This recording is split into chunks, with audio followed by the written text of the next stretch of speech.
مفتی خرم اقبال رحمانی صاحب آپ سے جاننا چاہتا ہوں، ایک سوال ہے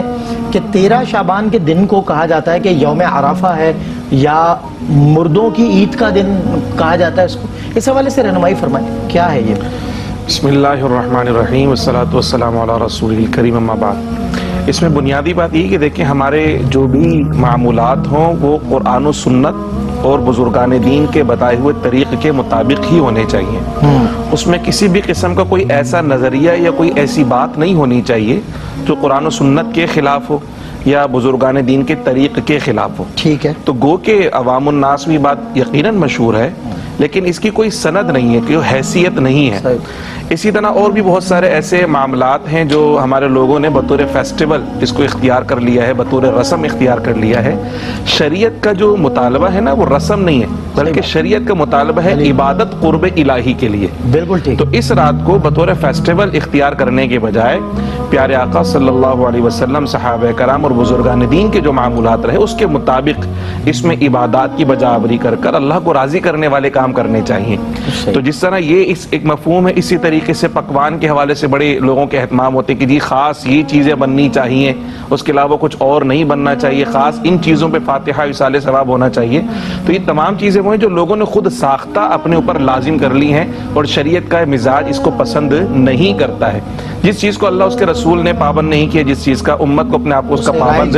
نہیں بنانا چاہیے۔ بالکل ٹھیک۔ اجازت ہے، جتنی اجازت ہے اس کو اسی کیفیت میں رکھنا چاہیے اور اسی کے مطابق عمل کرنا چاہیے۔ قبلہ یہ تو آپ علماء کی کاوشوں سے بڑا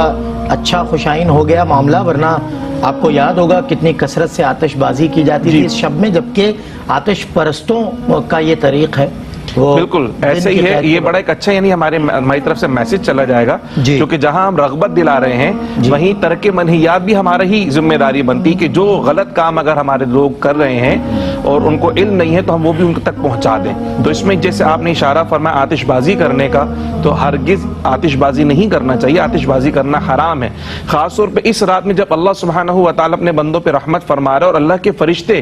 لوگوں سے ملاقات کے لیے اتر رہے ہیں، تو ایسی صورت میں آتش بازی کر کر اللہ کے نورانی گریہ وزاری کے جشن کا نورانی مخلوق کو بھی پریشان کرنا اور دیگر جو مخلوقات ہیں اس کو بھی پریشان کرنا۔ بالکل صحیح بات۔ اسی طریقے سے رات کے آغاز سے ہی عبادت میں مصروف ہونا ہمارے بزرگوں کا طریقہ رہا، جیسے مغرب کی نماز کے بعد نوافل کی ادائیگی اور اللہ سبحانہ و تعالیٰ کی بارگاہ میں دعا کرنا کہ اللہ سبحانہ و تعالیٰ صحت والی زندگی عطا فرمائے، آفات و بلیات سے محفوظ رکھے، اللہ اپنے علاوہ کسی کا محتاج نہ رکھے۔ تو ہمارے بزرگوں نے تو یہ طریق سکھایا کہ رات کے آغاز سے ہی عبادات، اور پھر اس کے بعد اس کے اندر سورہ یاسین شریف کی تلاوت، سورہ اخلاص شریف کی تلاوت، دعائیں نصف شعبان المعظم، 14 شعبان المعظم کا روزہ رکھنا، تاکہ جو اعمال اب اس سال کے ختم ہو رہے ہیں اور اللہ سبحانہ و تعالیٰ کی بارگاہ میں جائیں تو وہ اس کا اختتام روزے کی حالت میں ہو، اور اگلے دن کا روزہ رکھنا، جیسے حضرت علی کرم اللہ تعالیٰ وجہ الکریم سے حدیث مبارکہ ہمیں ملتی ہے۔ آپ نے فرمایا کہ جب پیارے آقا صلی اللہ علیہ وسلم کا فرمان ہے، ترمذی کی حدیث مبارکہ، کہ جب یہ 15ویں شب آئے